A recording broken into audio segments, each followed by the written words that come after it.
Hey, ladies and gentlemen, it's Sunday morning. I'm live. Good to see you. It was nice to get an announcement up ahead of time. Good to see you. Hold on, I've got it playing back on me on another channel. There we go. So there we go. How you all doing this morning? I'm still coffeeing up. I see you over there, Betsy. So you're going to be first in line when I start doing some readings. And let me just put your name down here.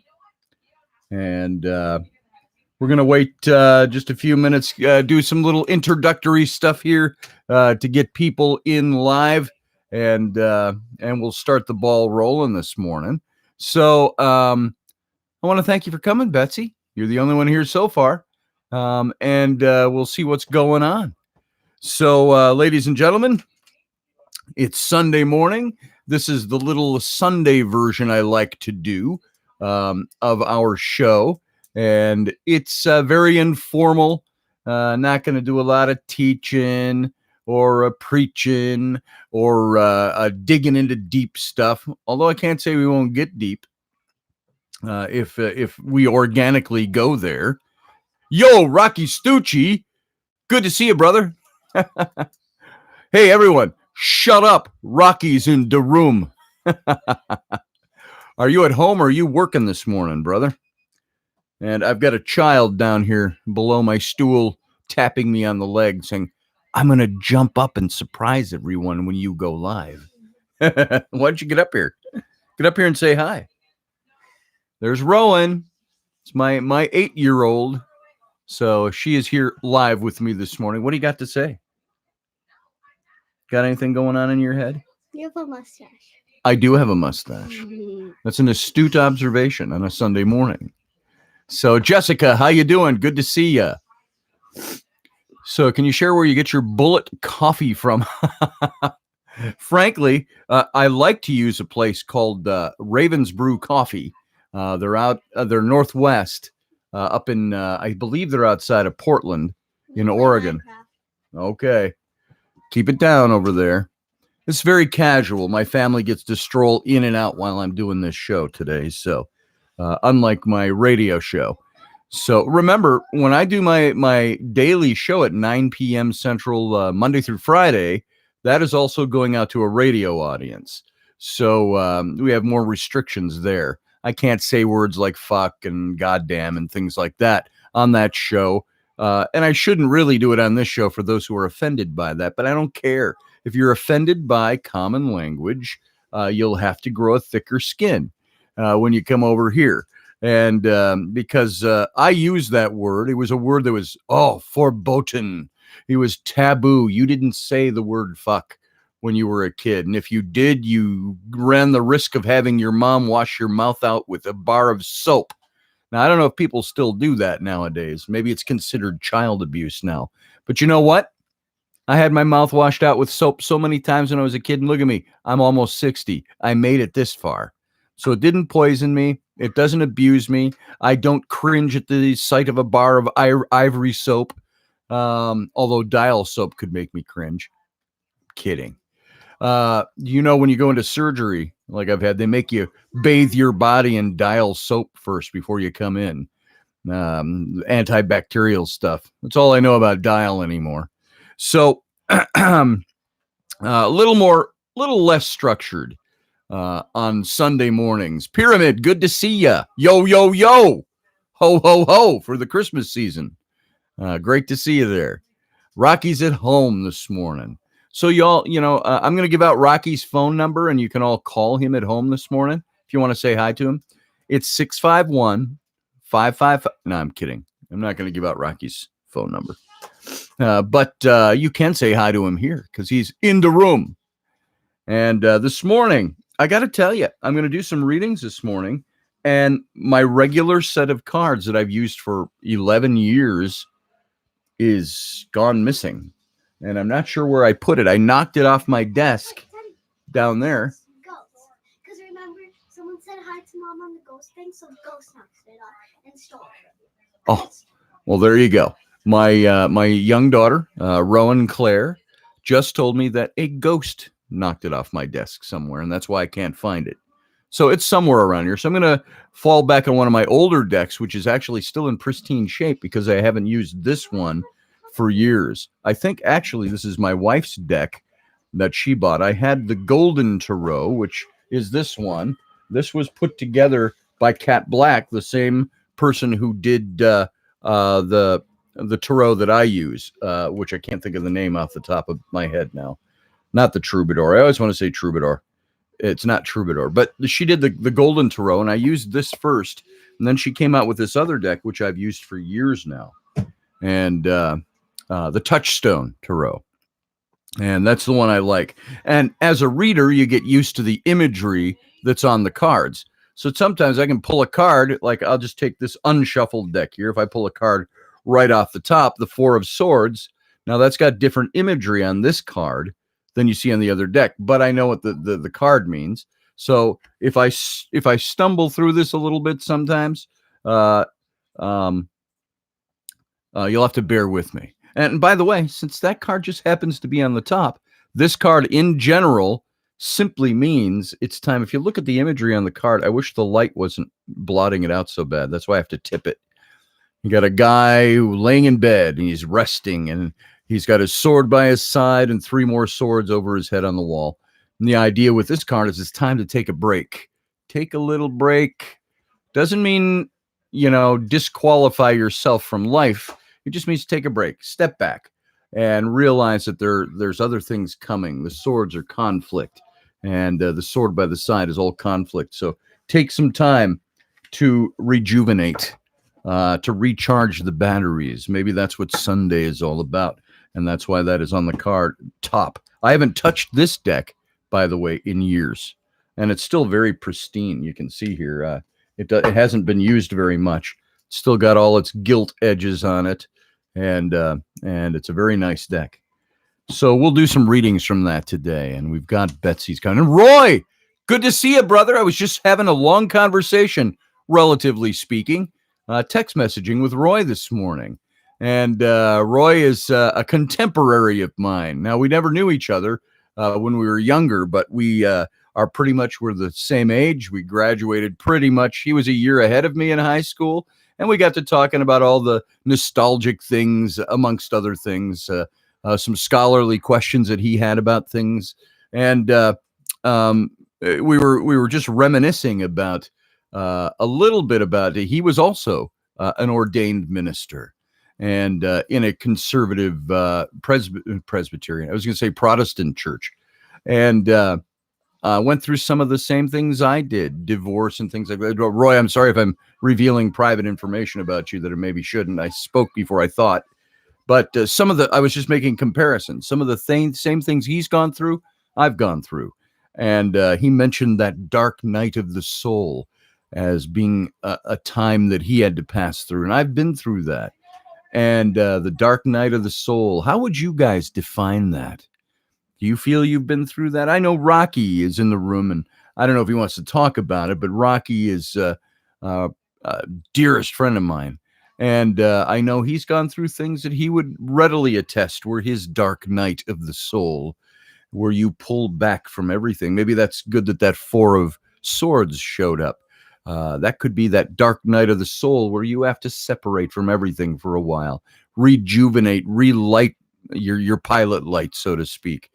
And you have to reevaluate. And sometimes you're not at the reevaluation stage when you enter that dark night of the soul.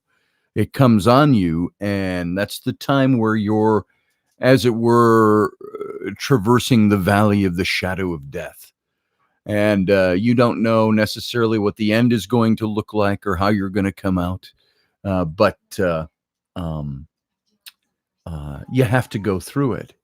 And it reminds me, and I've read it before. I've got over there, right there on the wall hanging, and I can't shift this whole thing to show you, but the picture that my older daughter, Bryn, did of Samwise Gamgees and Frodo from the movie The Two Towers of Lord of the Rings. And she's got that quote down at the bottom where they're talking about what are they fighting for. And this is that dark night of the soul. Let me, because it's fresh in my mind, and I know you've heard it before. You've probably heard me say it before, but I want to read this for you. This Sam de Frodo from the Two Towers. And this is roughly taken from Tolkien's book. But it's, let's see if I've got it here. Sam's epic speech in The Lord of the Rings. And they're trying to get to Mount Doom, of course. And let's see if it's... it's in video here, and I don't want it in video. So pardon my stumbling around a bit. I want to find the text of this for you. And see if we can read this. So you get the idea when I'm talking about the Dark Night of the Soul. And this is when, here it is. It says here, this is only a part of it. I don't want just the part of it. Bear with me, folks, as I look for this. And as I'm looking for this, I'm going to let you know, we'll do a few tarot readings this morning. And we'll get there and do some stuff. Let's see. This might be it. I might have found it. I could just read it off the wall. Here it is. And they're kind of in despair. They haven't reached Mount Doom. Frodo, the ring that he's carrying, if you know the story, is weighing heavily on him. The magic of this. And let me see if anybody had anything to say in there before I get there. Hey, Kay, how you doing? KT, Emma, Teresa, nice to see you. Lucky, good to see you. And Betsy, of course. Trap Mike, good to see you there. All right, let me read this for you. You don't know me, Mom. Leslie Holker, good to see you here, all of you. And let me read Sam's speech. When I was talking with Roy this morning, who was in the chat room, he mentioned the Dark Night of the Soul. And it's the things we have to go through to get to where we need to be, but we don't necessarily know where we're ending up. And everything has kind of fallen in on itself. And Frodo in the movie, and it's from the books as well, not verbatim, but Frodo says to Sam, I can't do this anymore, Sam. And Sam says, I know. He says, it's all wrong. By rights, we shouldn't even be here, but we are. It's like the great stories, Mr. Frodo, the ones that really mattered. Full of darkness and danger they were, and sometimes you didn't want to know the end, because how could the end be happy? How could the world go back to the way it was when so much bad had happened? But in the end, it's only a passing thing, this shadow. Even darkness must pass. A new day will come. And when the sun shines, it will shine out the clearer. Those were the stories that stayed with you. They meant something.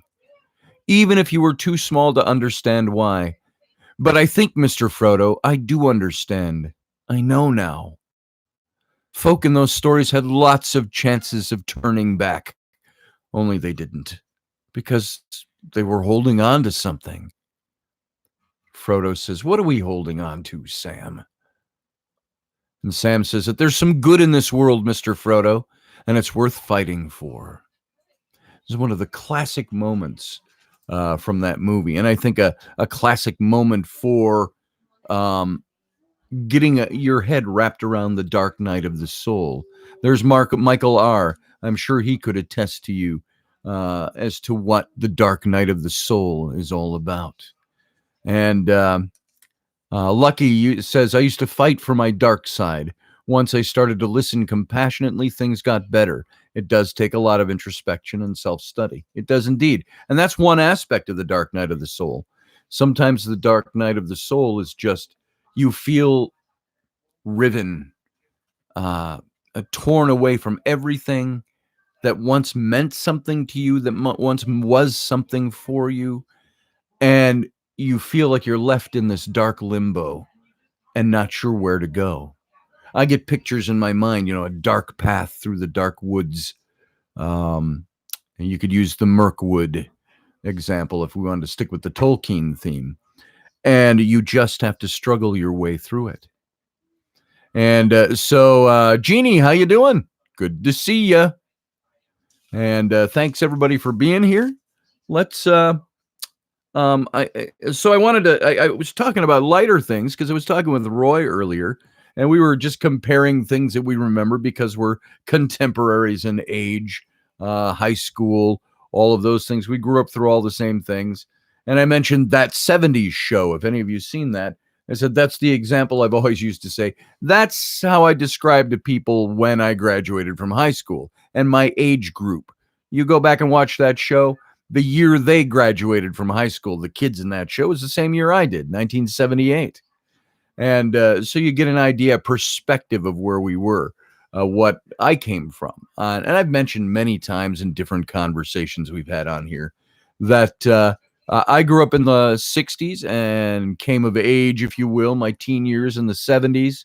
And I was living in a time where there was no internet. There were no cell phones. There were no handheld devices. If you were out and you wanted to call home, you had to go find a phone booth or go knock on the door, or go into some business and ask if you could use their phone. And that's the way you called people. We rode everywhere on our bikes, and we did stuff like that. And there was 4 channels on the television. There was no cable television back then. And our exposure to things all around the world was through the newspapers or the radio or news on the TV. It wasn't a 24/7 type of news thing that we've got going on now with cable television. Disco was embarrassing enough. It was embarrassing, says Teresa, along with the Partridge Family. A whole lot of loving is what you'll be getting. Will make you happy. And that's the Partridge Family. You remember that? I remember that from almost 50 years ago, 45 years ago. So, yeah, I used to watch shows like that. Used to watch one of my old favorites was The Ghost and Mrs. Muir. Do you remember that? It's with an actress named Hope Lang. And there was a British actor who played the ghost of Captain Greg. And was it Greg? The captain in that show. And that, of course, was a TV series they made off of an old Rex Harrison movie where he played the ghost of the sea captain. Gull Cottage. David Cassidy. It's the late David Cassidy, of course. He passed away a few years ago, which too early, I think. So you remember all that stuff. Yeah, no. KTM says, so glad there were no cell phones in my high school days. Yeah, we didn't have them. So what we had, the stuff we had that distracted us, smoking in the boys' room or the girls' room or out back behind the school. And that was against the law of the school back then, but kids got away with it.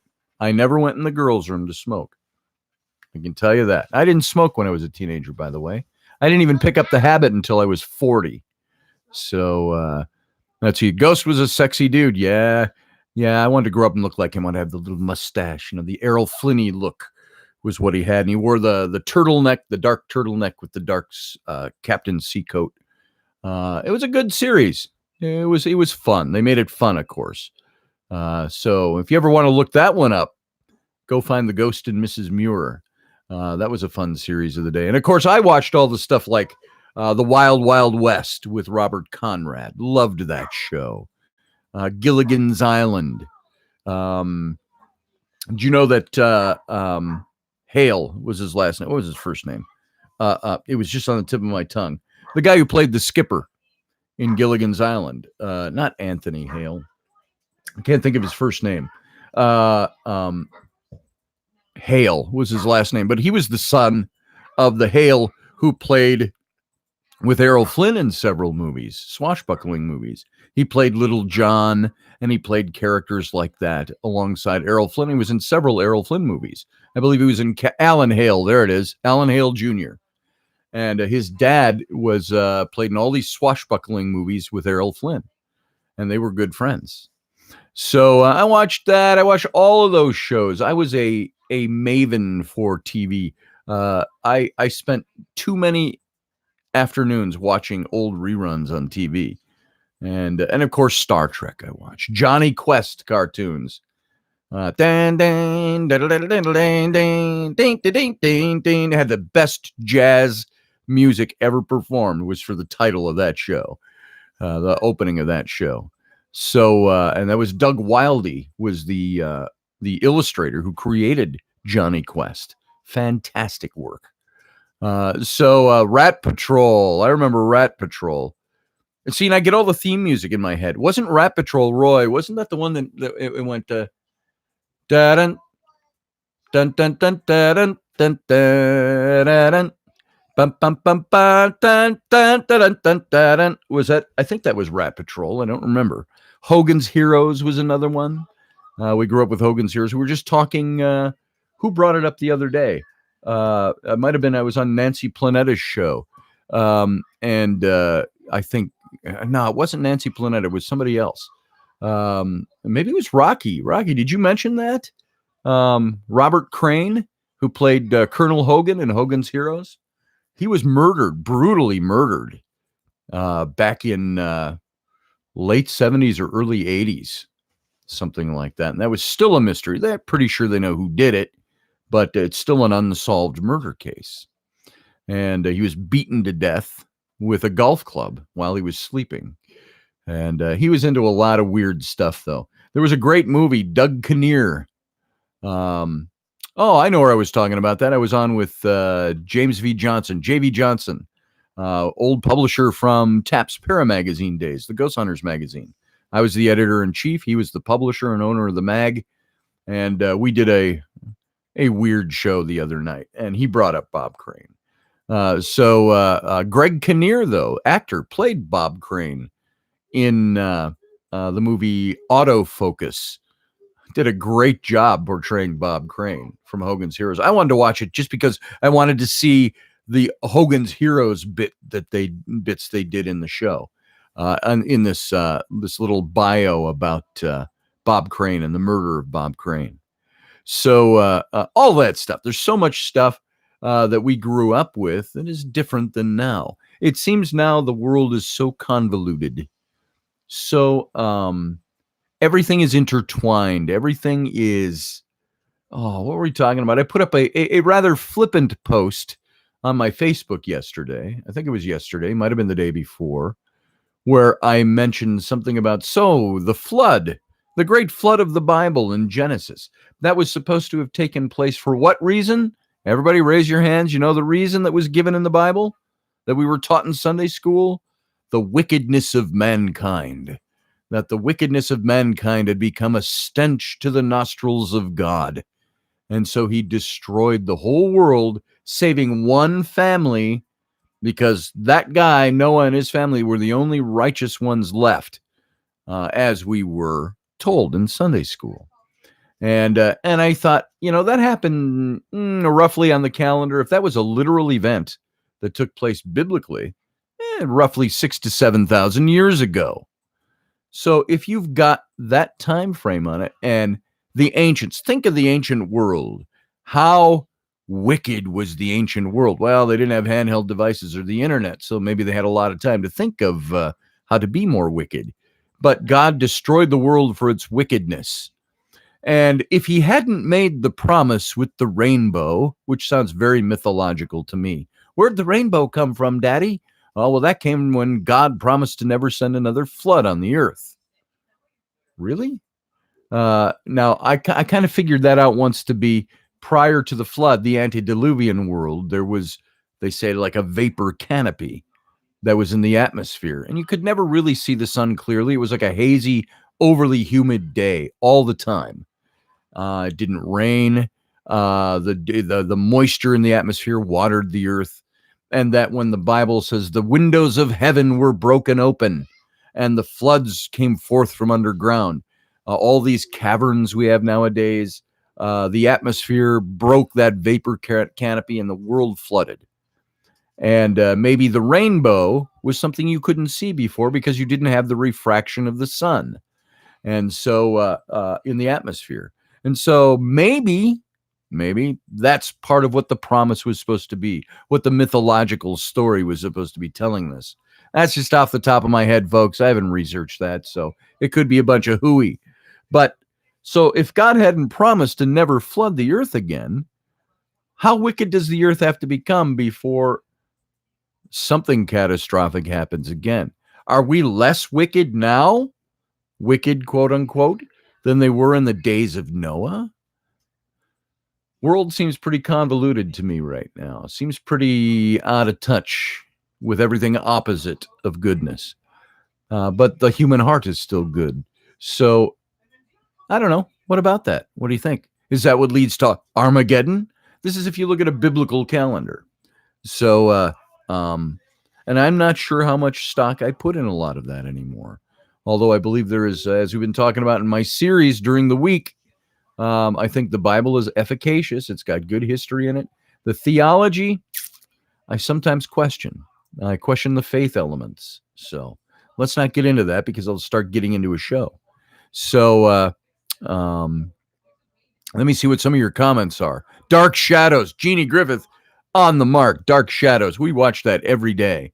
We ran home from school, the bus stop, and bus would drop us off at 3:05, and we'd run. And Dark Shadows here always started at 3 p.m. in the afternoon. So I'd always missed the first 5 to 10 minutes of the show, but we always watched it. And you know what? You couldn't set the DVR because there was no such thing. We didn't have videotapes yet, not even the beta, so we couldn't record it. The only way to catch it was to catch it live or in reruns. And so we always missed the first few minutes. But we watched that every day, faithfully.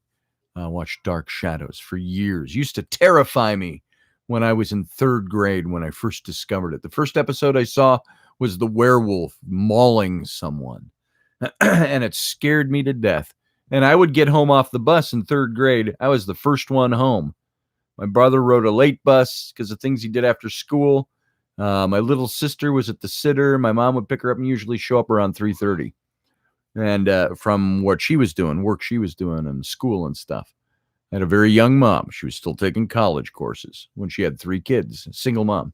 But I'd terrify myself watching Dark Shadows, but I would watch it faithfully every day. So has social media influenced the degree of the spread of evil these days? No doubt. The faster you can spread information, the faster you can spread evil. I think it's also the faster you can spread good. But why is it that evil seems to overtake good? Why do we have to fight for the good? If we're innately good, I was just talking this week about sin nature. Are we innately sinful or are we innately good?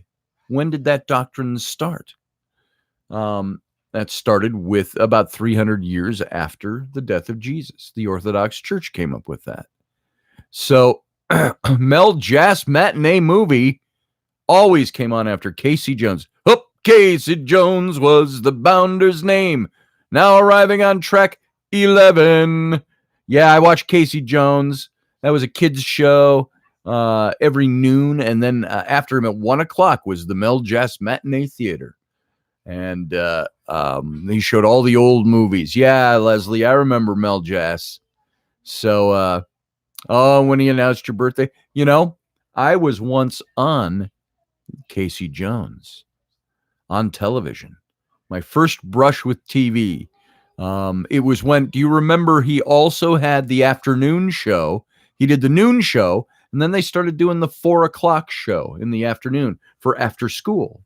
And when I was in the second grade, I was on at Halloween time on the Casey Jones, the afternoon show. I can't remember if they had another name for that or not. But yeah, I was on. My mom handmade our costumes, and I was a gypsy, colorful gypsy with the big earring and all the sashes and all this stuff. And I got on TV from my school for having one of the most creative Halloween costumes.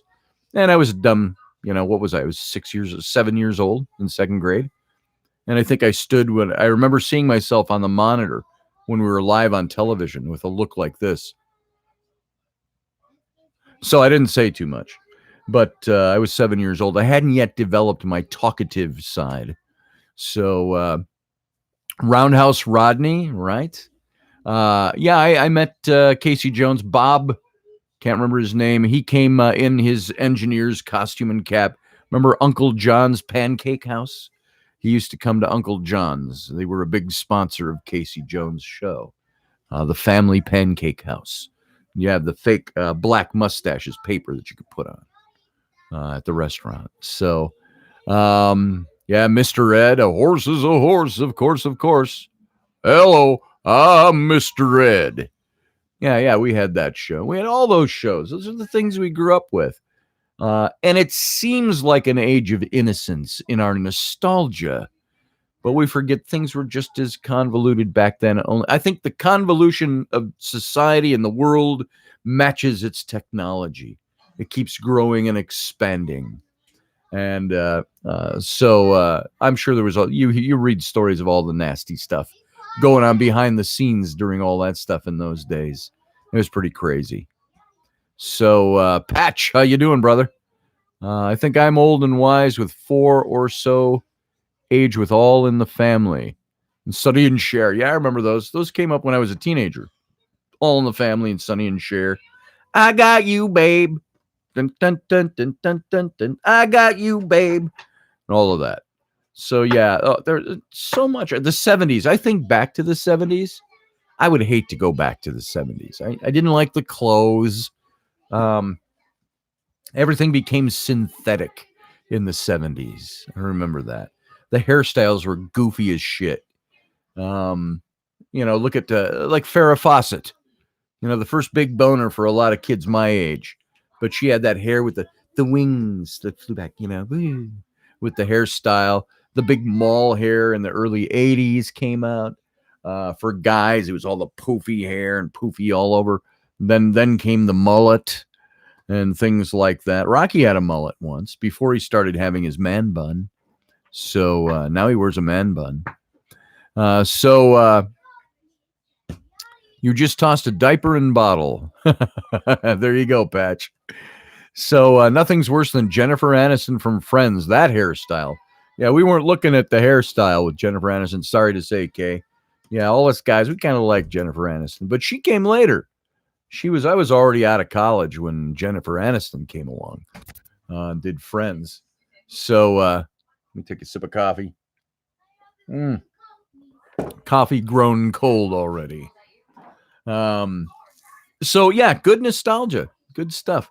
But I bring all that up to say, Roy over in the chat room, we were talking about these things a little bit this morning. So we talked about the dark night of the soul, about moving away from the things that caused us angst or problems, or he experienced the same thing I did in ministry. He got negative feedback when he and his wife were divorced. My first wife and I were divorced in 1988. We were married in 82, divorced in 88. And it came on suddenly. We had no kids. We owned a house and we had a dog that we not much fight over. But the advice I got from my pastor was just don't sign anything, because we didn't believe in divorce. Divorce is not what you do. There were reasons for divorce, but as a Christian, you were supposed to endure certain things, and you were supposed to give of yourself to that other person. I used this logic. Now, logic through this with me in the church, and I was in ministry at the time. This is the way I thought. The Bible told us to emulate Christ, okay? And then it told us that we were the bride of Christ. It mentioned the believers, the body of believers. And to emulate Christ, I said we had what we believed about salvation, the salvific quality of the act of Christ, the death, the burial, the resurrection, becoming saved or born again, and all of that. That was something that the Bible, I could take you through all the verses now and the whole theology, that salvation was something that once you had, you could not lose it. Because this was something that you didn't do on your own. It was something that Christ's work did for you to bring atonement to you. So if you became a born-again Christian, you gained eternal life, and you could never lose that, no matter what you did. Now, it didn't mean that you gave it lip service. If you only gave it lip service and it wasn't real to you, you probably never had it.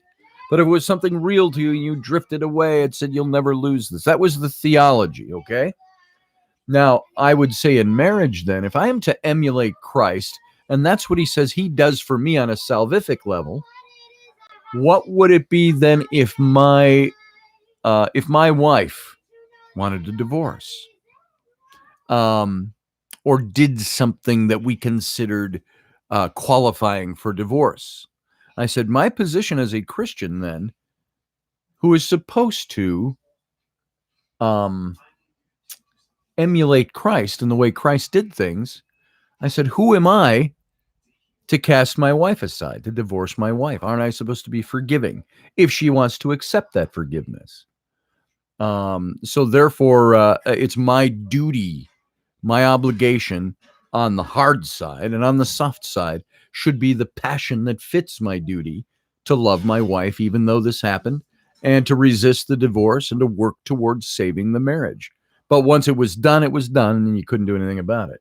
That's the kind of theology I lived in, and that's what I had. And my wife, and I will comment on this here because we are good friends now. My ex-wife from those days, her name was Suzanne, and she divorced me. She was a executive at IBM during those days, back in the late 80s. Divorced, done in 5 weeks. I never signed it. It was by default in our state because she filed it, done and over with. And I never saw her again. Just gone. I saw her family members all the time. I was once walking down a sidewalk a few years later, and I saw her in big picture windows, an old bookstore that was in the uptown part of Minneapolis. Saw her standing there looking at books, and I really debated whether or not I was going to go inside and say hello, but I just walked on. So that's the only time I saw her in 19 years. And back in 2007, 19 years after the divorce, that's the same year I married Rainey, by the way. And if you haven't done the math yet, Rainey and I, this is my third marriage. Suzanne and I were married. Then I was married to the mother of my older children, my twin daughters and my son, Sam. And then Rainey, we were divorced. And then Rainey and I were married back in 2007.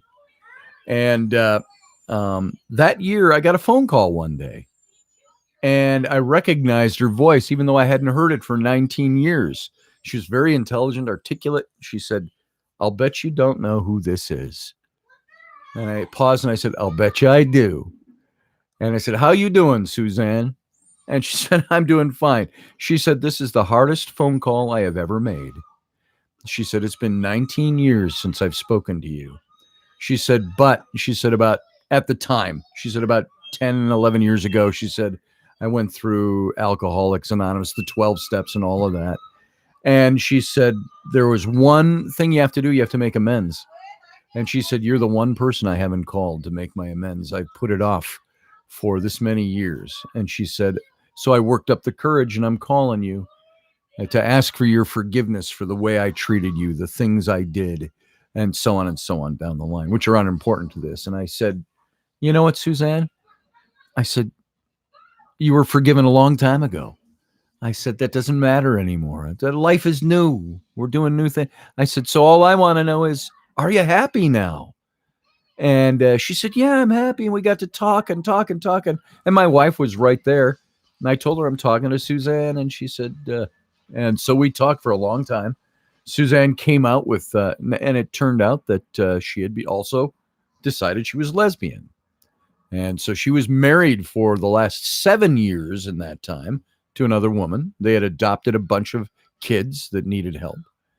And so very different scenario than what I understood her to be when we were married.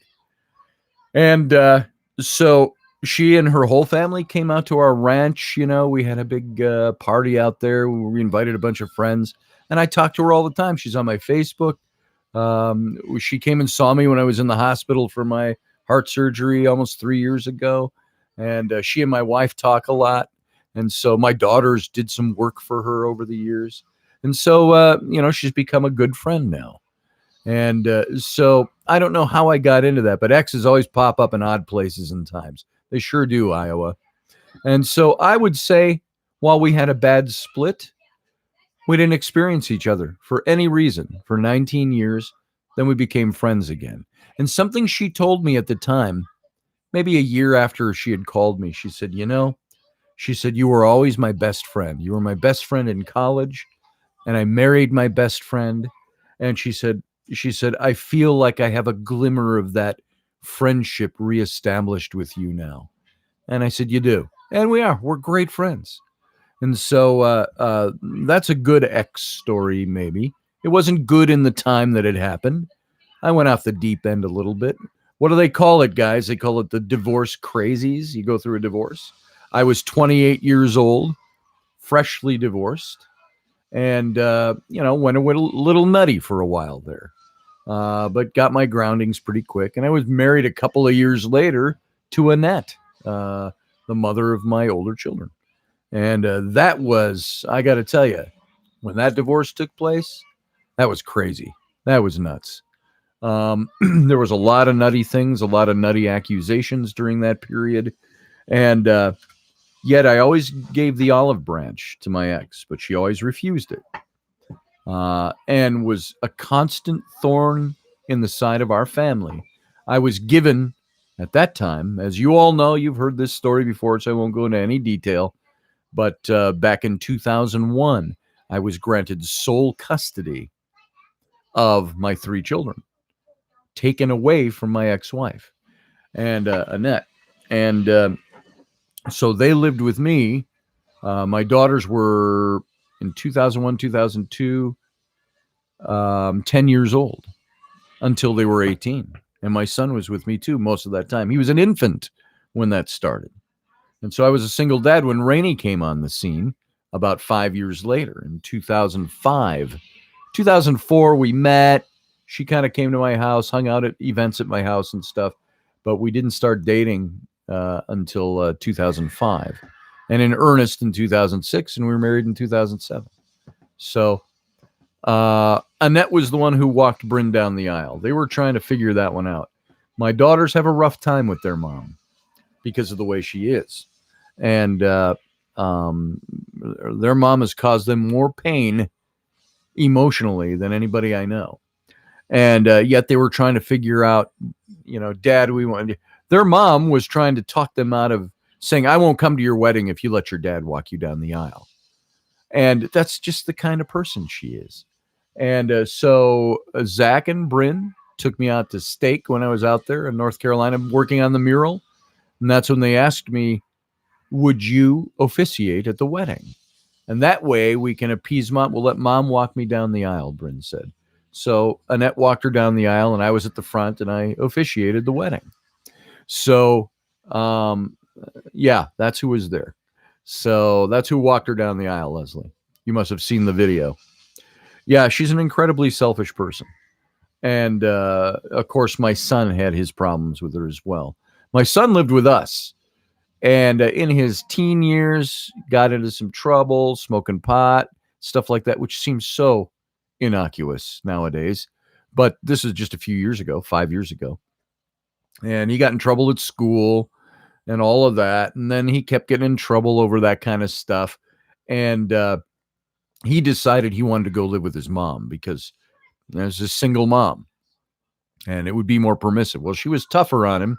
And he did some bad stuff when he was there, and he got himself in trouble, almost went to juvenile jail. And, but I stood with him the whole time, and I told him, look, you may have to answer the consequences for your actions.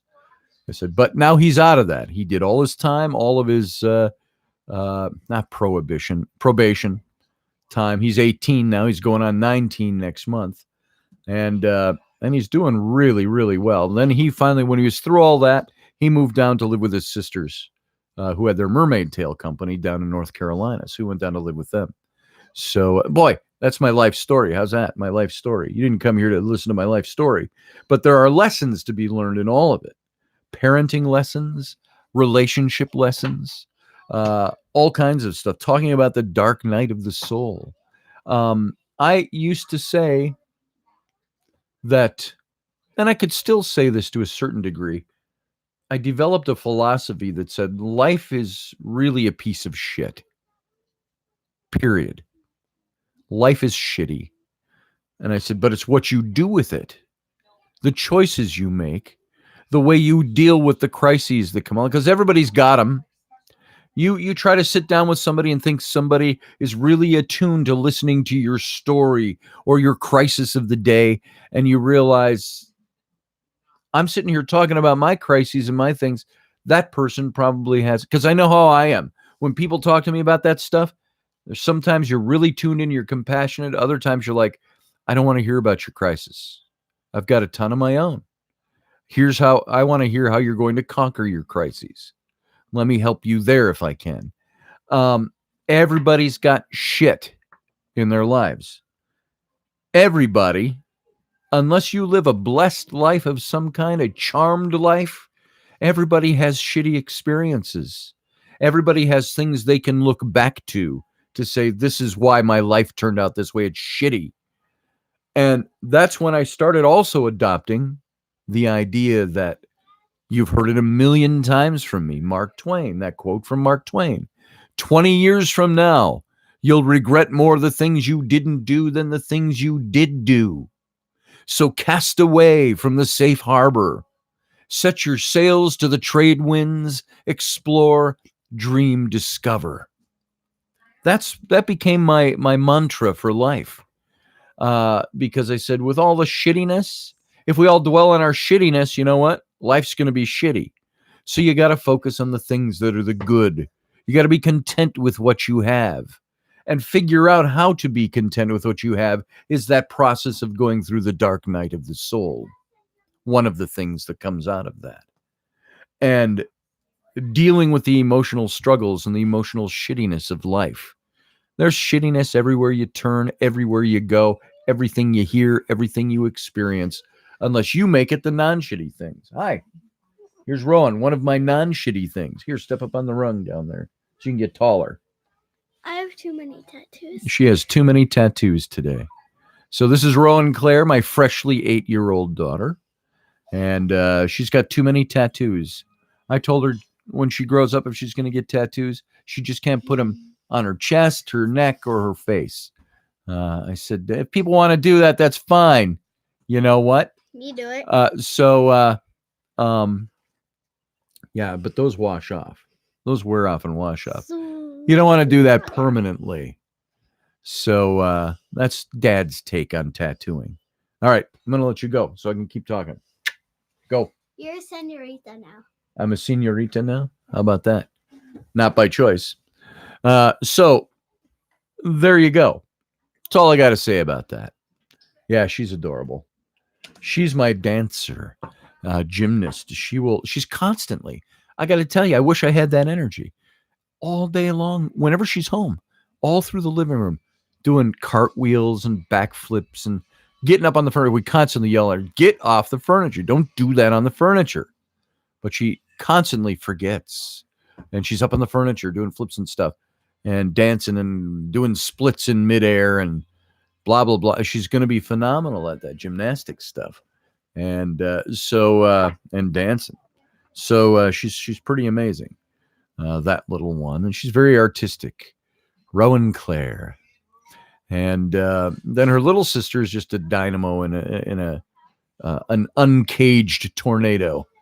That's Ellery. Ellery knows everything, sees all, knows all, does all. And there's nothing a parent can say that will dissuade her. So she's the troublemaker. She just turned 5. My son's 10. He's pretty quiet. Likes his stuff. He's going to be a scientist, I think. So anyway, why don't we knock out one of these readings? I know, Betsy, I have you written down, but I told Roy when we were talking this morning, I said, come on in live. Roy, are you still out there? If you're there, type that you're here. I told Roy I'd do a little reading for him to launch the readings today. Roy is gone. Did I miss that? Did he have to leave? Otherwise, I would do his reading for him. Oh boy, yes. PTSD. I know I'm slowly doing it. Says Kay. Thank you, Kay, by the way. So, Roy, if you're there, speak up. Jeannie, were you talking about Roy when you said gone? Is Roy gone? I want to see if you're still in here, brother. I promised him a reading before the show even started. So, thanks, by the way, everybody who's in here. This is fun to have you here. Betsy's still here. Let's start off with Betsy.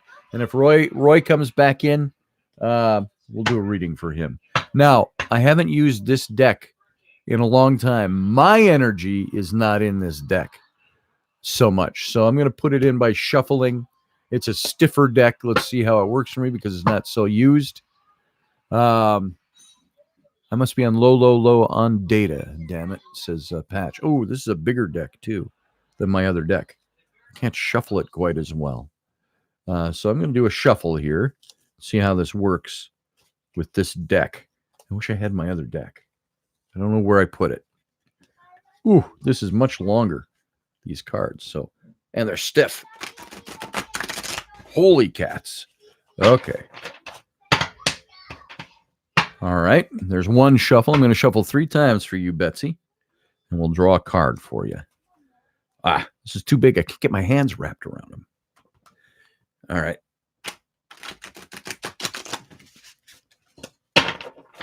That's twice. We'll do one more. All right. Here we go. One more shuffle. Seems to be shuffling up okay. All right. Now, if you were here, Betsy, I'd have you cut the deck. So I'm going to cut that on your behalf right now. And let's see what we end up with. Okay. Here we go. You hear all the activity going out there in the living room with the family. So, okay, here's something we're going to do. Before I read this for you, Betsy, I'm going to set this right here. I'm going to tell you what your card is. Your card is the Magician. All right? We're going to come back and read that in a second. I got to go take a break. And you know what that means. I'm on these new meds, and they attack me at all moments. I get the 10-second warning. So I'm going to go. Just leave the camera on and everything. You guys sit there. I'll be back in 2 minutes.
Okay.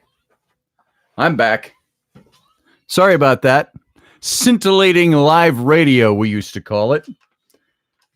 So, yeah, I got meds. I got all kinds of meds nowadays. Stuff for the heart, stuff for the diabetes, stuff for blood pressure, stuff for this, stuff for that. And I'm on one pill. They said, oh, one of the side effects is that you might have to pee every hour. Well, I should try every half hour. So that's fresh as of about a week ago. So that's been a thorn in my side. I want to get off of that as soon as I can. Hopefully it's just temporary. Yeah, Leslie, I told everybody, hang on, I got to step out. I wouldn't have made it through that whole reading, and we would have had trouble over here on this end. It's not because I'm an old man. It's not because I can't hold my pee. It's because I'm on these meds, and it does stuff to my kidneys, which speeds stuff up, I guess. I guess that's what it does. And so it makes me pee more, and at really inopportune times.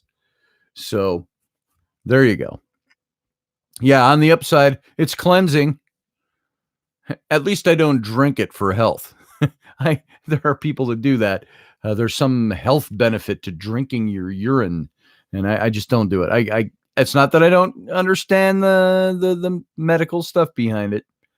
It's not for me. All right, Betsy. In and through all of that, let's get back to your reading. We drew the card before I left, and it's the Magician card. All right? The Magician card. Now, the Magician, we're all magical to a certain degree. We all have things that we do that are magical in life. We all, this card, I want you to see this. When we had the Magician card, I think last week or the week before, I described this card from this deck as being, you see a magician standing in the middle. He's got his potions or his spells, his things he's working on down on the table in front of him. And you see all these things all around him. The magician, this is where you are. This is epitomizing who you either are right now or who you need to be. This is about you. And this is from the major arcana within the deck that says this is about where you are supposed to be right now in your current situation. This isn't telling me anything about what's going on in your current situation. It's telling me that whatever is going on is something that, thank you, is something that you need to. There's my lovely wife, Rainey, who obviously feels she does not want to come in front of the camera, so she didn't. So the Magician card is saying that whatever is going on in your life right now, you have to be the magician. And you either are already or you're going to be. You need to incorporate this skill. And here's what this is all about. The magician really means when it's showing all this stuff around him, floating in the air around him. And I got to tip it a little bit so the light doesn't blot it out. All this stuff says the magician is somebody who has the ability to be still in the calm of the storm and knows he has the alchemy, he or she has the alchemy to work the spell that's going to benefit them. Spell, you could use that metaphorically, you could use it literally. But all these things floating around are all the elements that are around you. And what does the magician do? The magician picks and chooses out of the natural elements, the things he's going to incorporate into his spell to make the thing happen that needs to happen, to apply his magic to his situation. So your confidence, your creativity have allowed you to effectively make your ideas into a reality in your life. This is who the magician is. His artistry, his alchemy does this. You found success through intelligence and your skillful execution of things. This is in the past of this card. This is kind of where you've come. You've come to this place. Now, presently, in your present, there's a need for your knowledge and your skills to influence the changes that are occurring in your life. In order to make the changes actually beneficial to you, you have to play your own cards out right. You have to choose the right elements to create the potion or the alchemy, to cast the spell, and I'm talking metaphorically here, figuratively here, to make things happen the way you want them to happen. And right now you're in a situation where things might feel a little uncertain. You don't know where things are going. There's risk coming. There's opportunity coming. You don't know which one is which. Sometimes they both play off of each other. Opportunity comes with risk sometimes. And the possibilities are going to be influenced by the friendships you make, the friendships you've nurtured, the relationships you've nurtured to get to this point, the support you have from those who are close to you. It's a triumph. It's a triumph through the creative process. You're going to have successes, and it's going to bring around new beginnings for you. So the Magician card says you are either already doing this or you need to apply what you already know about yourself to fall back on the power of the magician in you to make things happen. And sometimes we feel we don't have that power. Okay, who am I? Who am I to apply that power? How do I know how to do that? You have to sit back. It's like the card that we drew, I'd say accidental, but it's not accidental. The card we drew for the whole day off the top of this new deck, the Four of Swords, is take time to pull yourself away from what's going on in society, what's going on in your life around you. Pull away, meditate, take the time, rejuvenate, build up your strength. So that as a general, this is now telling you to apply what you already know, to fall back on the relationships you have, on the magics you have. You create your own magic, in other words. So become the magician. So whatever your situation is, it could be good, it could be bad, it could be opportunity, it could be risk, it could be something. Well, it's not commenting on that. It's saying whatever you're entering into needs you to pull the elements out that work right for you and create that potion. But be honest about them. A magician who's, and I'm talking real magic, when you're dishonest about your magic, it's magical malpractice. And so it's not going to work for you. This is something where it says, if not literally, figuratively, you need to be the magician in your own situation. That makes sense for you? I hope that does. So let's see. And everybody, don't start asking for readings. I'll call for them because I generally have to go scrolling back through to find the next person, and if I have to do that, I get lost in it. So I'll call for it. I see a couple of you have asked. This is a good time as well to let you know that I see. Let's see. We got You Don't Know Me, Mom. Let's see. Who else have we got? Amazing Luca and Micah show. And we've got Cosmic Gypsy of all asked. So I'll put you on my list for now. And those three will do next in this as we go along.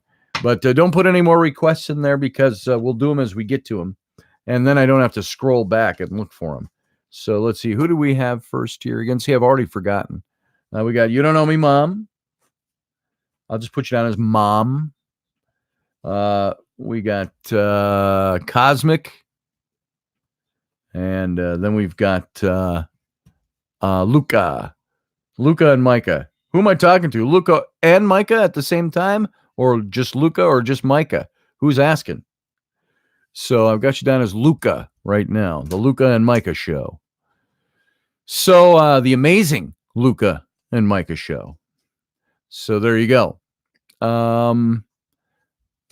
Let's see. Okay, that's readings and we get into those. So I trust that was good for you, Betsy. I hope it made sense for you. Roy, have you come back in? Are you still around anywhere, Roy? Roy, I still want to do your reading. I'm not going to do it if you're not here, though. I don't want to just do it and have you not be here to draw any benefit from it. So, oh, hey, Miriam. Good to see you. You see, Miriam is in here. Missed you when you came in. TC, good to see you. And let's see. So going on, I still don't see Roy. So I'll hold off on you, Roy, until I know you're here for good. Let's see.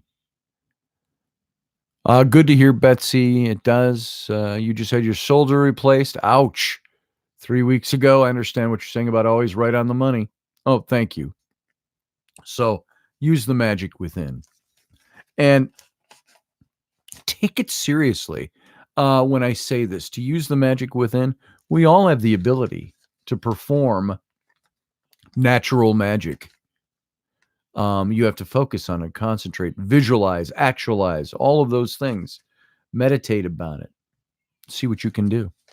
So you make and if you're not actually engaging in actual magic, you're engaging in figurative magic, in that you're making the elements around you work for you and in your favor. And got to concentrate and focus on it and be honest about what you're doing. All right, You Don't Know Me, Mom. Let's get a reading going for you here. Again, I have misplaced my deck somewhere. It was sitting on the floor here yesterday because it got knocked off, and I thought I picked it up, but I don't see it anywhere. So I have no idea where it went. I'll look back here. It's not on my shelf back there, so I don't know. All right, let me shuffle for you. This deck is a little harder for me to shuffle. It's one I haven't used before. I've used the Golden Tarot before. I used to use it faithfully for years. And then that deck, I think, just got so used up, I got rid of it. And this is a newer one. And so it's brand new. So it's really stiff. It's been on a shelf in a box for years, a few years now. And I haven't used it at all. So it's a little harder to shuffle. And they're bigger cards, too. Longer, so I can't get my hands around them for shuffling. And I don't shuffle the side shuffle very well. Well, I could try that. Yeah, see, it's the same thing. I just can't get my hands around the length of them. So it's uncomfortable for me to shuffle these. So the deck is making fun of me. Yeah. So I avoid asking the cards too many questions about myself. They get to making fun of you if you, yeah, they can. I don't think there's a hard, fast rule about that, but I do think that they, when you start reading yourself too much, you get repetitive answers. It's like, oh, really? You're asking me that again? Just go with it, dude, is what I get when I read. I don't read myself much at all, maybe once a year. I am curious about some things, though, and sometimes they're just telling you, you already know the answer to that, dude. Why are you asking? All right, one more time here for You Don't Know Me, Mom. You don't know me, Mom. I'm not remembering your real name, so I'm just calling you that. I don't think it's Becky, but I'm not sure. All right, here we go. All right, I've shuffled. Now, if you were sitting here in front of me, you don't know me, Mom, I'd have you cut this deck, so I'm going to cut it on your behalf. And we're going to go this way. Let's do that. One of them started sliding off the top. Gravity, probably just physics. Suze, that's right. Oh, Suze, of course. Duh. Here we go. Here's your card. All right, I've got the 3 of coins. Now you see this? The 3 of coins. Coins is the suit that has to do with your material well-being.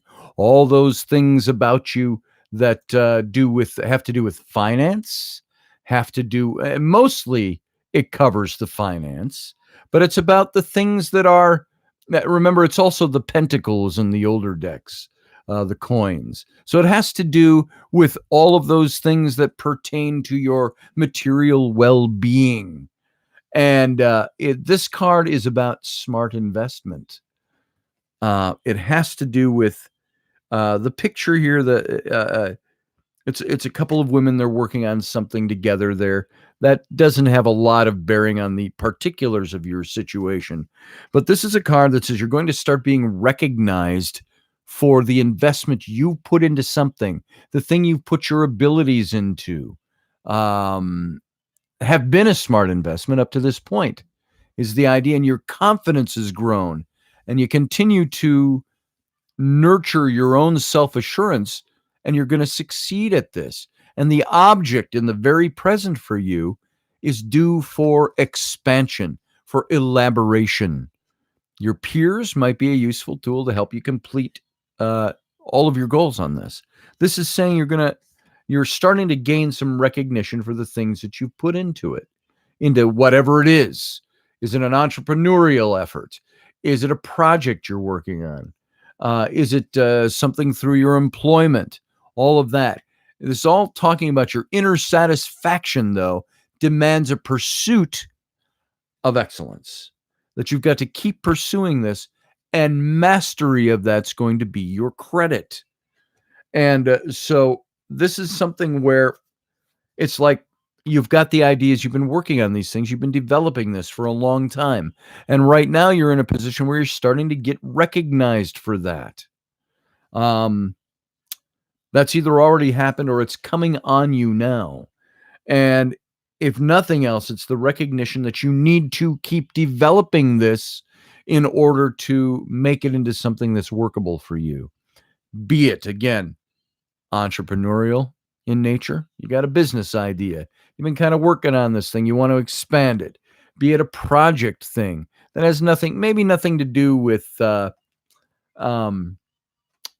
paying all the household bills or enriching yourself financially, but might have to do with getting yourself ahead. It helps you materially in life. It could have something to do with work.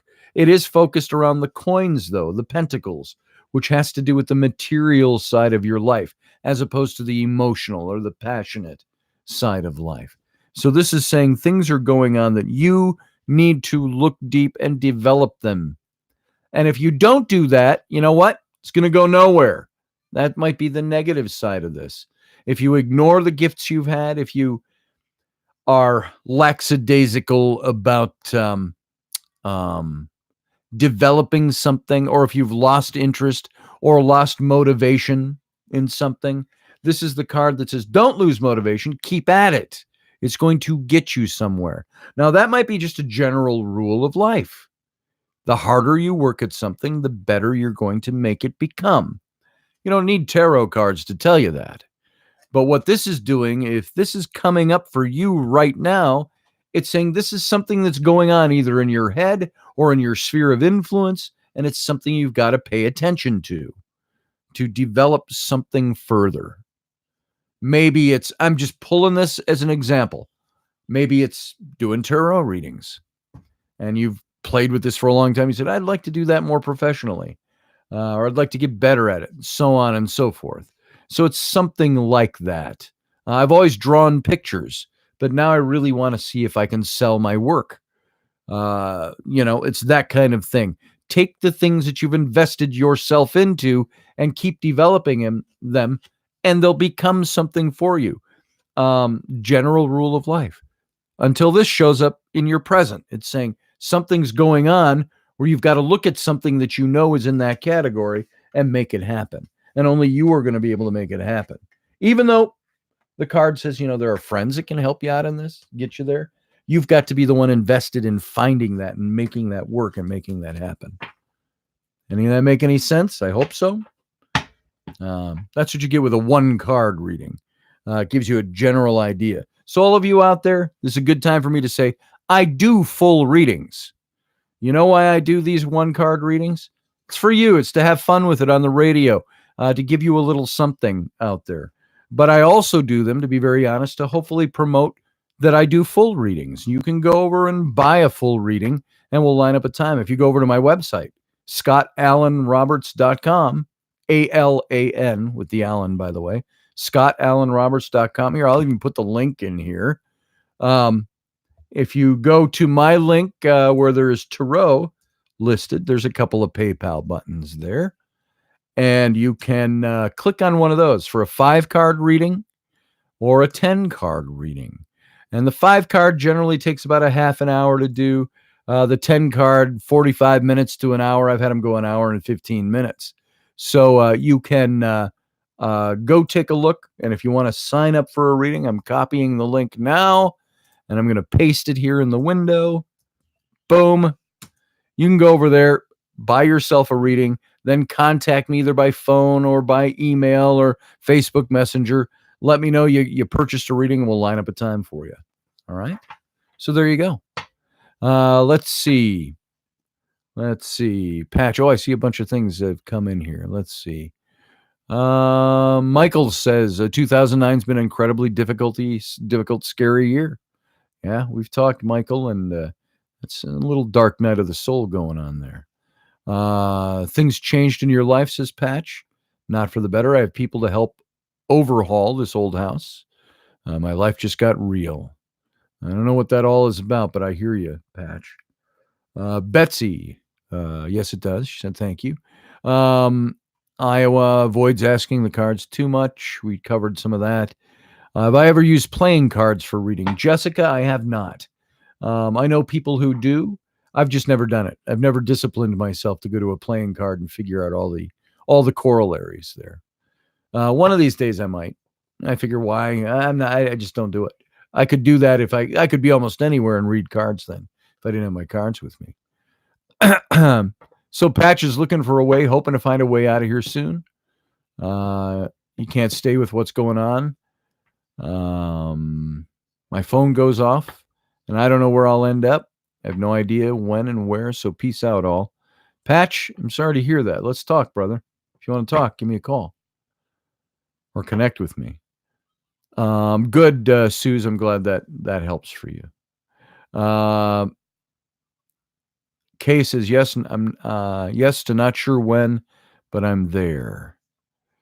Your wife has a store to buy things. Yes, my wife does. As a matter of fact, folks, you can go here. Look at my the arm of my microphone. Probably hard to see, but I've got it. It's got the www, but it's an Etsy store. So you go to Etsy, ETSY.com.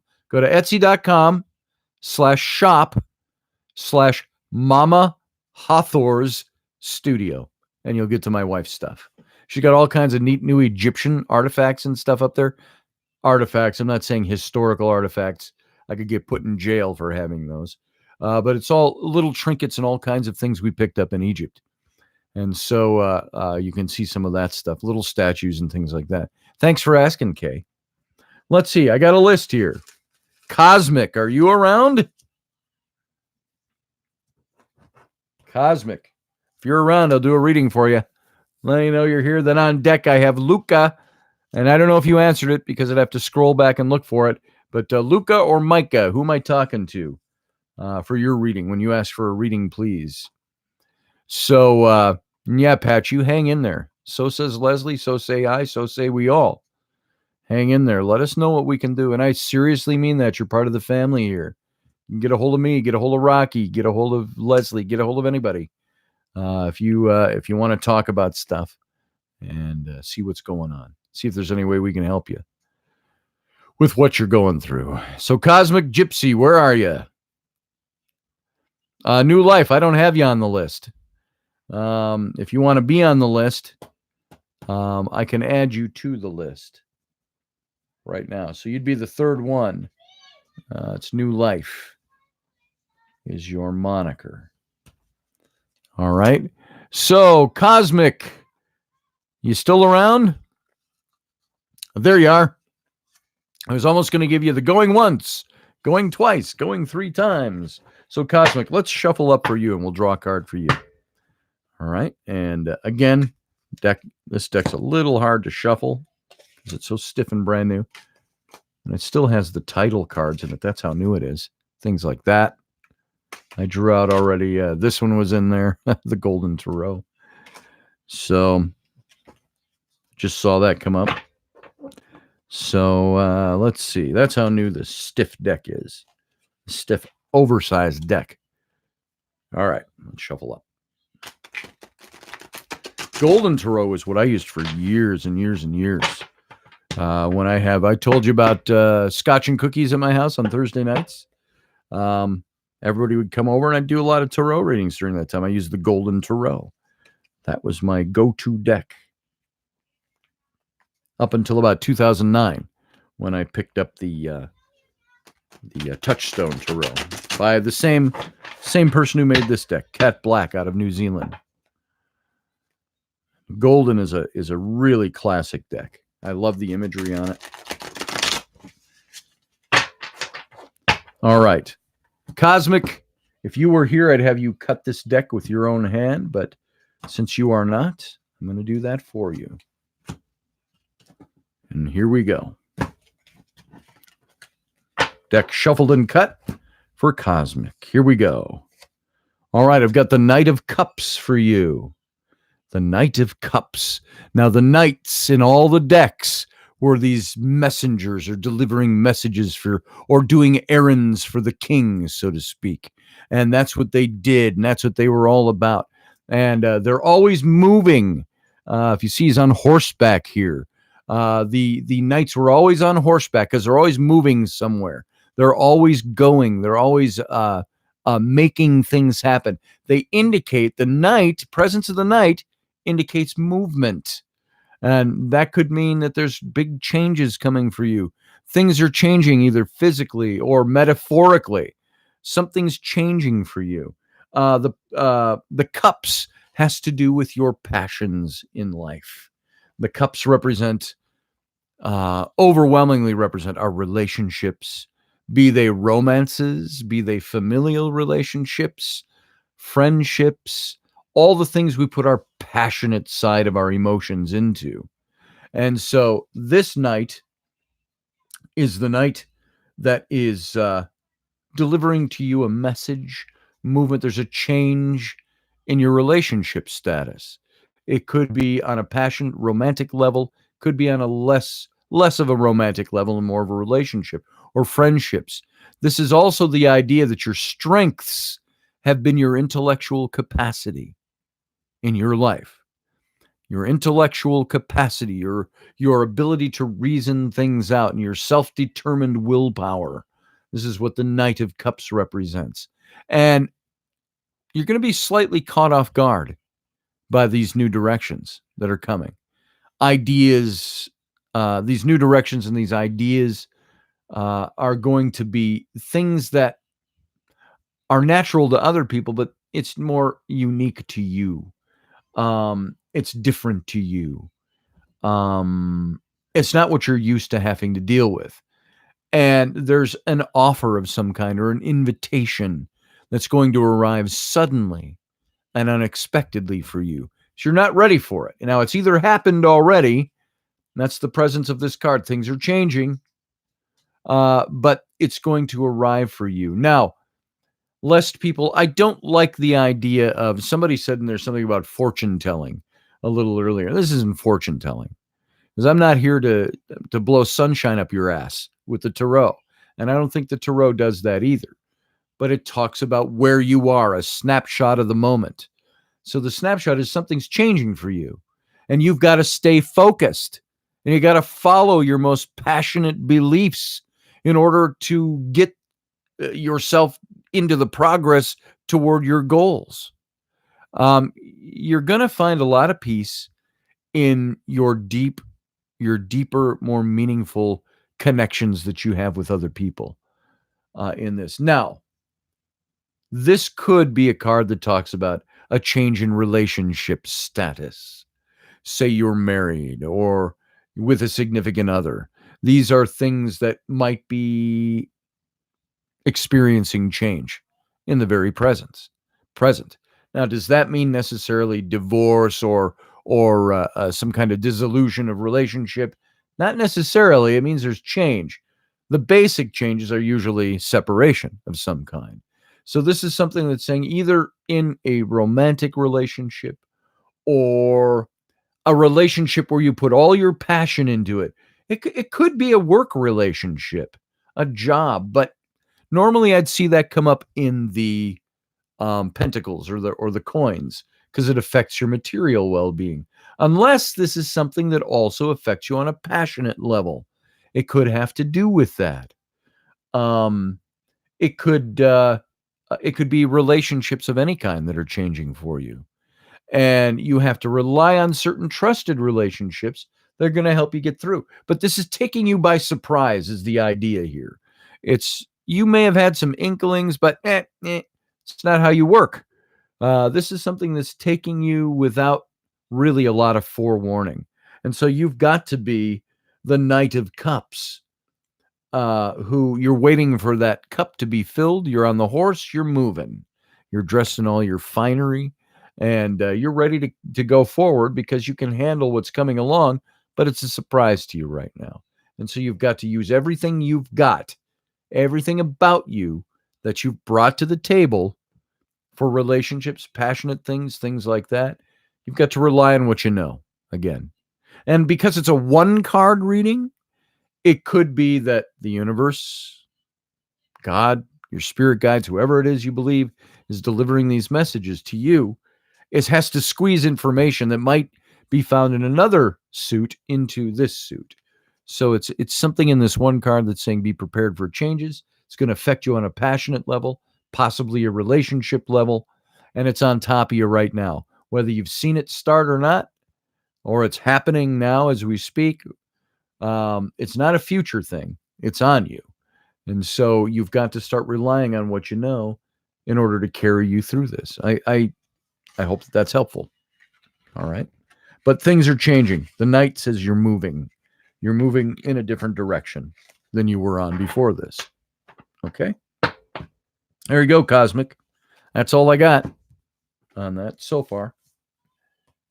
All right.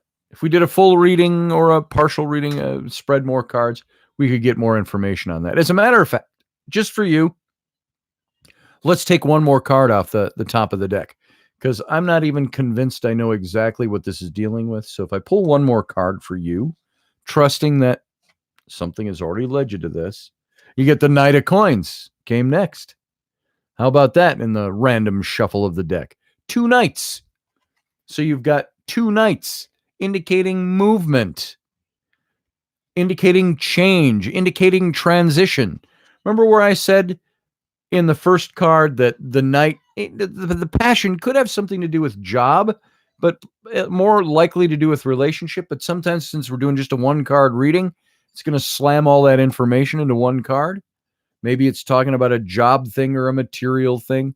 And I said, if this is about a job solely, maybe the Knight of Coins would show up. What happens next? We draw the next card blindly off the top of the deck, and it's the Knight of Coins. Now, what the Knight of Coins is doing, if you notice, his horse is down there. He's hoofing at the ground, which horses do.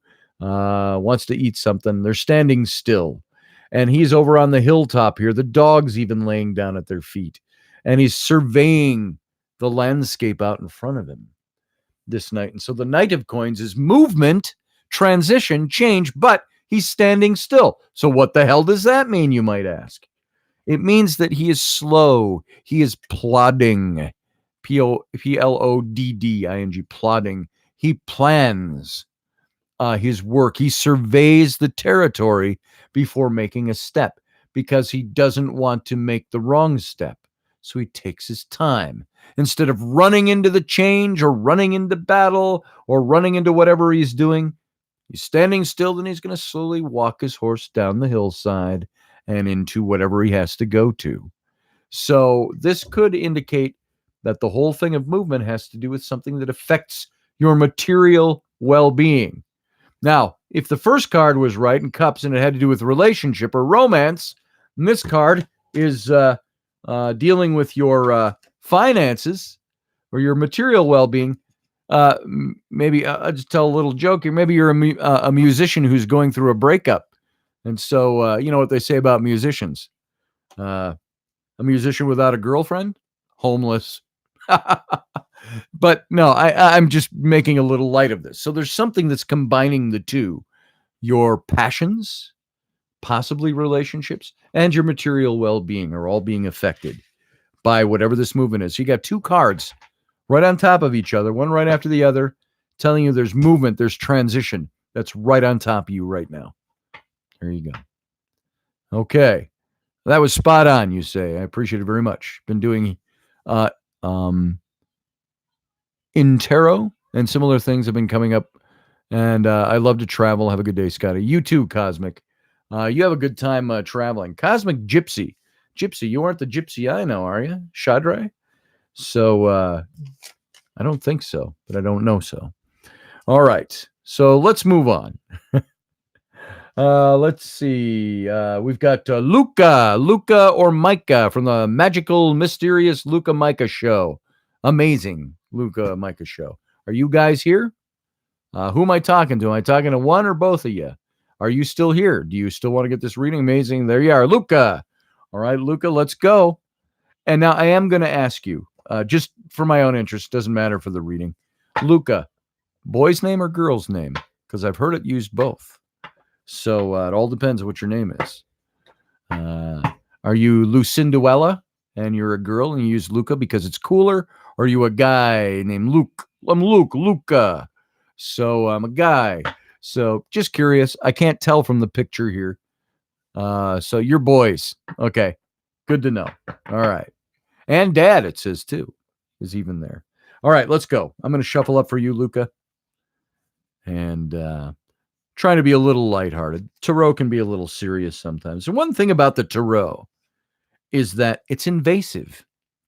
Getting a public reading sometimes can reveal things that you may not want people to know about. But it's general as well. When we do a full reading, if we did a full reading on her, say a 10-card reading, you'd have to be prepared to reveal some private things, or private things will be revealed. I've done readings where, and here's the thing, The tarot isn't all positive. The positive you can take from any tarot reading, even if it's crappy news or it reveals something shitty about you, you can be rejuvenated in a sense of knowing that somebody out there is warning you about something. They're saying, watch the way you do this, watch the way you do that. There's this bad thing coming, so take care of yourself. So there's a positive message that comes out of even the negatives because somebody sees it and is pointing it out to you. I had a reading I did a long time ago, and this sticks out in my mind about 15 years ago for someone, and she was a pernicious gossip. I knew who she was. And the cards actually came out and spelled that all out. She was in tears by the end. It basically said, you're a tramp, you're a gossip, you're an idiot. Fix these things. She was crying by the end. And I said, you know what? I said, it does me no good to tell you these things. But what you can take to the bank is that somebody out there who's giving these cards to you sees you and knows about you, and is just giving you information to say, here's how to fix that. Fix this stuff before it does you real damage. And so there's a positive even in the negative. Not that I'm not predicting a negative message. It just came up as I was shuffling. So let's see. Cosmic Gypsy says no. Oh, that was spot on, says kind of appreciate it. Okay. Oh, thank you. So good. All right. Luca, here we go. Oh, I'm going to cut the deck for you. Let me cut the deck for you. I'd have you do this with your own hand if you were here. So boom, here we go. All right, Luca. Let's get your card. You have the Four of Cups. The Four of Cups. Now, again, this is a card. Cups has to do with your passions, the things that you... it could do with relationships. It can do other things, as we've already seen. Now, if you look up at the top, it's hard to see because the way the light's shining on this. You see a guy sitting here looking rather, what's the word? Detached. And he's got 3 cups in front of him. And then there's 1 cup that's coming down like out of the heavens on the hands of angels' wings. And he doesn't notice it. It's just there. And this is the card. I've always called this the greener pastures card. It's the overlooking or being, what's the word I'm looking for? Being ambivalent to the things that you have, wishing you had the things over there on the other side of the fence that you didn't have, all the while missing the opportunity that could be yours because of your ambivalence. Now, this is a warning card. Maybe that's why I got into the little speech I got there in the second. New Life asks if there's a moderator. Moderator of this group? Yeah, I'm it. It's just live. It's just live me. That's all. That's the only moderator I have. This is a live thing we do every Sunday. Starting to do every Sunday anyway. So sometimes when Audrey's here, she'll moderate a little bit. I don't think she's here this morning. So this card, the Four of Cups, is what I want to get into for you. This is the card, as I said, it's about the greener pastures. It's wanting what you don't have. This is a card that says right now in your very current, and I'm talking to Luca, you're feeling a little dissatisfied. You're discontent.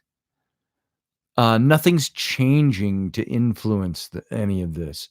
Your desire for change is going to be the most powerful impetus for you to change the world that's around you. It's your desire of wanting to make a change. It's going to be the powerful motivator because nothing's going to do it on its own. Take a new approach.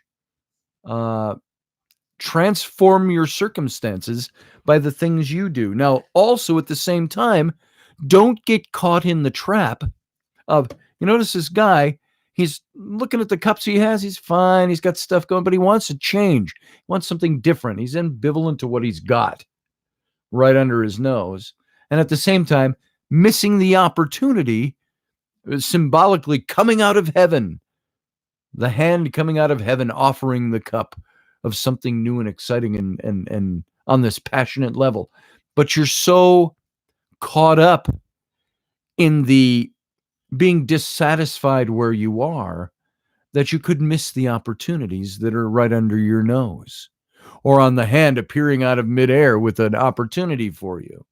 So it's the idea of don't get caught up in those things, but also don't be afraid to move forward is the idea. I would instead be afraid of becoming overly content with where you are or overly desirous of what you don't have, which seem like two opposites, but those are the two powerful opposites here. And don't become, I'd be afraid of being either overly content or being overly desirous of a change. You got to seek new paths out in order to progress on new levels. Don't miss the opportunities you're being offered. Luca, this is telling me you might have some powerful opportunities that are coming your way. It might even be right under your nose right now. And you're either not seeing them because you're focused on being discontent with where you are, even though things are okay, you're discontent where you are. And you might miss the opportunity. This is an idea that there might be some really, really long delays in achieving the things that you want to achieve with your goals. But don't lose faith. You keep your eyes facing forward. You keep your eyes on what you've got so far, on the opportunities that are coming your way. Make your plans. Don't lose sight of exciting rewards that you desire. And you know what? None of us deserves anything better than what we have. But you know what? We can make things better. We make our way. And so this is an idea with this card of, like I say, I always saw this of the discontentment with where you are, and missing, therefore, the things you have, and also missing the opportunities that are being given you because your eyes aren't focused here. They're focused out there. I want to get that. That's where my desire is. It's out there. And it deals with the passions of your heart. That's why it's in the cups. So hopefully that makes sense for you. I think what this card is advising you to do is pull your eyesight inward. Don't look so far out to the things you don't have. Look at what you got and find out how to develop those to reach the goals you want to reach, rather than looking to the things you don't have. It would be like me right now saying, boy, I'd love to be a billionaire. And I look at it as way out there. And I could miss the opportunities I have because I'm focused on doing the things that I think will get me to be a billionaire. And I miss the things I have and the things that are coming my way because I'm focused in the wrong place. So, Luca, I hope that makes sense for you. This is one of those cards, I think, as I was saying before I read your card, that could have a little bit of a negativity to it, a negative twist when this is look inward, stop doing what you're doing and do this instead. That's saying don't focus on what you don't have, focus on what you have, and focus on what's coming, the opportunities that are there. Okay, I'm glad it makes sense. Thank you. Hope that helped. Now I've got New Life. New Life, you are up. New Life, let's do a reading for you. I know you're here. You just asked about a moderator. Yeah, there's no moderator in here, but let's shuffle your cards. Now, for me, by the way, when I ask for requests for readings, I say wait till I call for them because I'm not going to see them because I'd have to go sift through everything that's been said over the last 20 minutes to try to find them. So Michael says, having serious internet issues here, cloudy with other snowstorms rolling in. Sorry, brother. Stick with us as long as you can. What is it? It's almost noon my time, Central Standard Time. Almost 1 o'clock out east. So we're going to wrap this up pretty soon. So New Life. Here you are. Let's get you shuffled up. And by the way, folks, if you want to get a full reading, this is where for all of my shows I do during the week and all the time we spend on the radio, I don't charge anybody nothing. I don't even go out there and ask for donations. But I do say, if you want a reading, come and get one. That helps put some money in my coffers. If you need illustration or design work, come and get it. That's what I do for a living. And so I would appreciate that. And if you like what you're seeing in the tarot readings here, imagine if it was 10 cards deep instead of just one. That's where there's room to allow other interpretations come in. And I always tell people used to criticize me, how can you charge money for a reading that's coming from the universe or the God, and how dare you charge? And I said, you know what? How about I just stop doing it then? Then they're not available. I charge for my time and my experience. I don't charge for you to get a magical message from a mysterious being or from the universe. I charge you for my time. You can get the message in other places, other ways if you look for it. So there you go. All right. PayPal, yes. If you go to my link I put in earlier, just go to scottallenroberts.com. Here, I'll throw it in here one time. I saved it once. Maybe it's still here. Yes, it is. You can go there. There's 2 PayPal links. And then once you make a PayPal payment to me, just get a hold of me by phone or messenger or whatever, and we'll get you lined up. All right. If you were here, New Life, I'd have you cut this deck. So I'm going to cut it for you right now. I don't know if I already did this for you. Am I talking?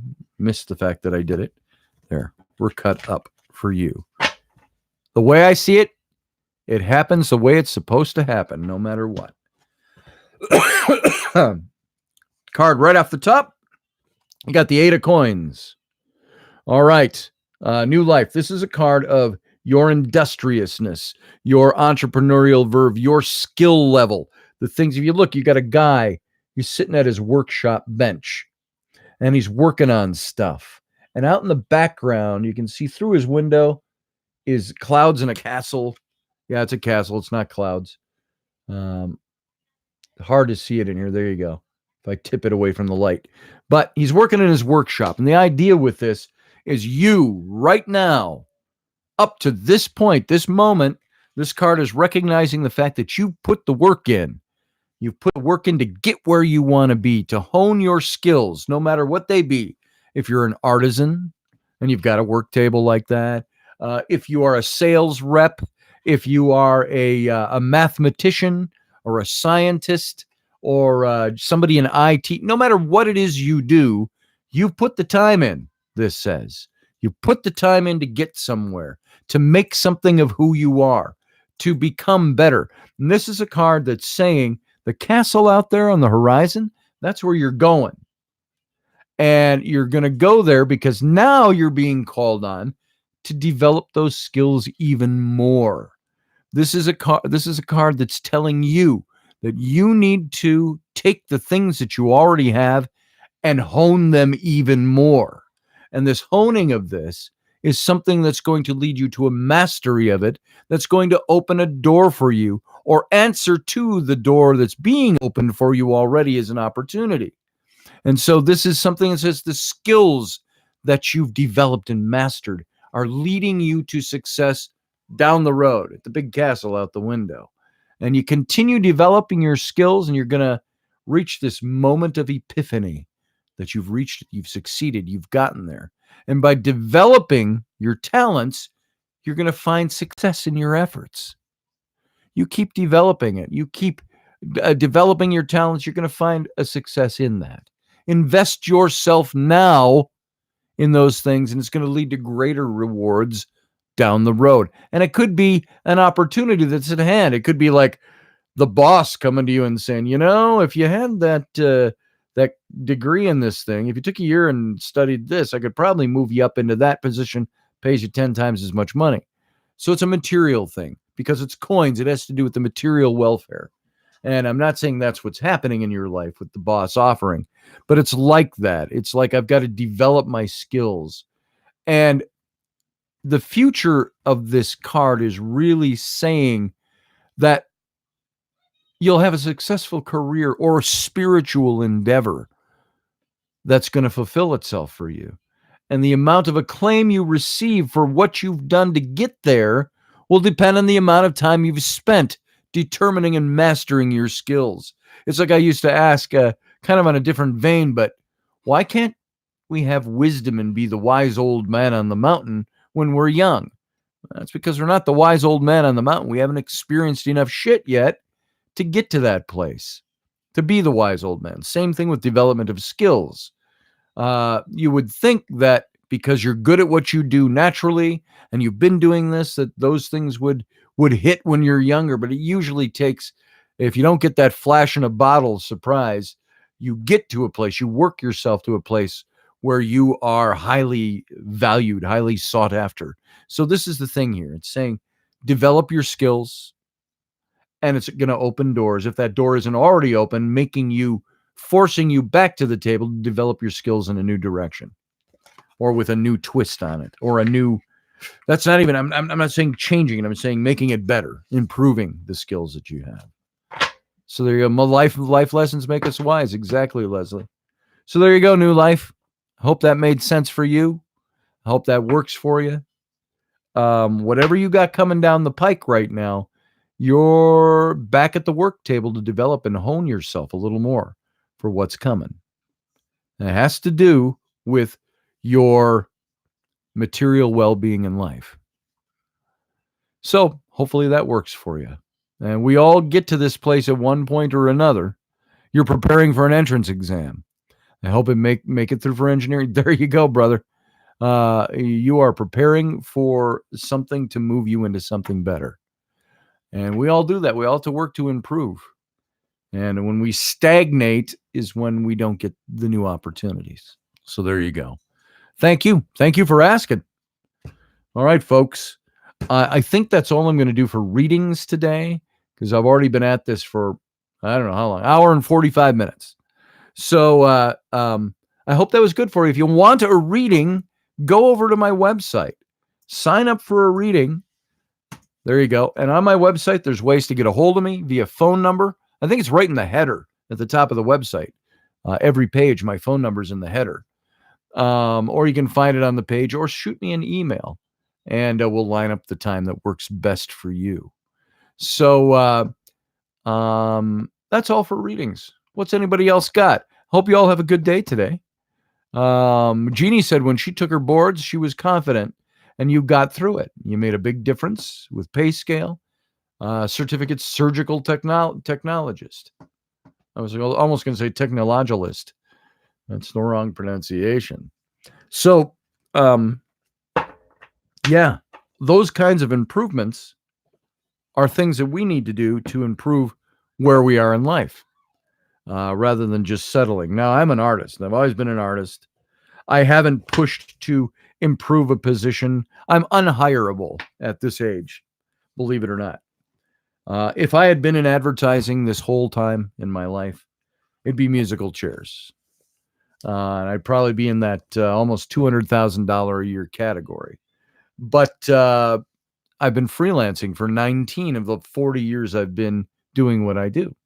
And so I haven't honed my skills anymore, other than just improving my style, improving what I do digitally, improving what I do with graphics, improving my illustration work, improving my tarot readings, improving my writing. Those are all the things I do that help me make a living.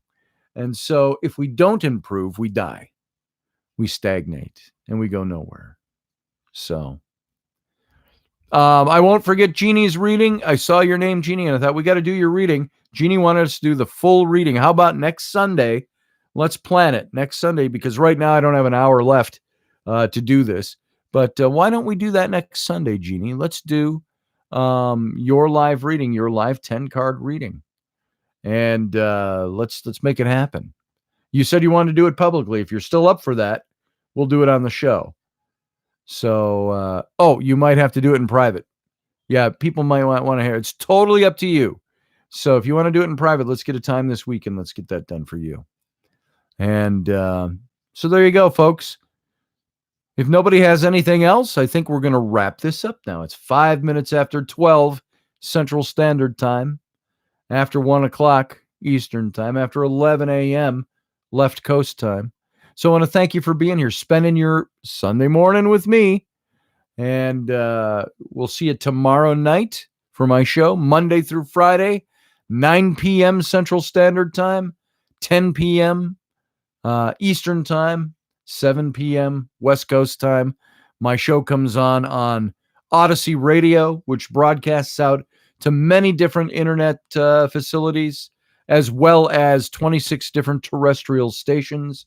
That show You can go listen to Odyssey One, ODYSY1.com, or come on over here to my YouTube channel. We'll do the video simulcast.